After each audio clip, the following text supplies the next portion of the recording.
Now to some breaking news. Supreme Court Justice Samuel Alito has extended the temporary pause on a sweeping Texas immigration law from taking effect. Now, this law would empower local authorities to arrest suspected migrants from unlawfully crossing the border. The Department of Justice calls it unconstitutional. CBS's Omar Villafranca reports on the challenges facing border police departments. This is a daily occurrence. Yeah. If the Supreme Court ever allows it to go through, Texas Governor Greg Abbott will get his way, and Webb County Sheriff Martin Cuellar and other local law enforcement will join federal agents in securing the Texas-Mexico border. Do you feel that law enforcement was consulted enough when this law was being made in Austin? I don't think so.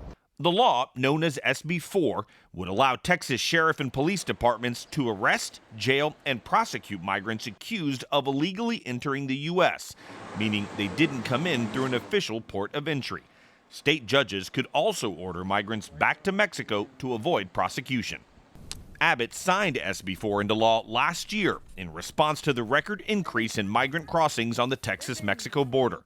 This is what Abbott said about the law in an interview with Cecilia Vega for 60 Minutes. We're not imposing a Texas border policy.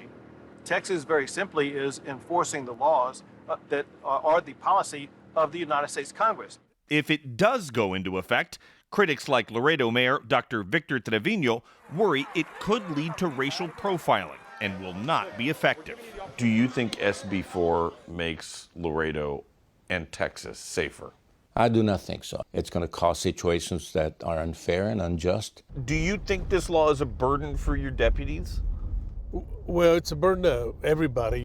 Sheriff Cuellar says his department is short-staffed, but his main concern is the lack of training from the state on how to enforce the law. Any new task forces being formed for this law? No. Any new vehicles for this law? No. Any new training yet? Not yet. I spoke with several law enforcement sources this afternoon. They tell me their police officers and deputies still have not received any state guidance or training on how to enforce this law, and they're just hoping they get some sort of training before this law possibly goes into effect. Norah? Omar Villafranca, thank you very much.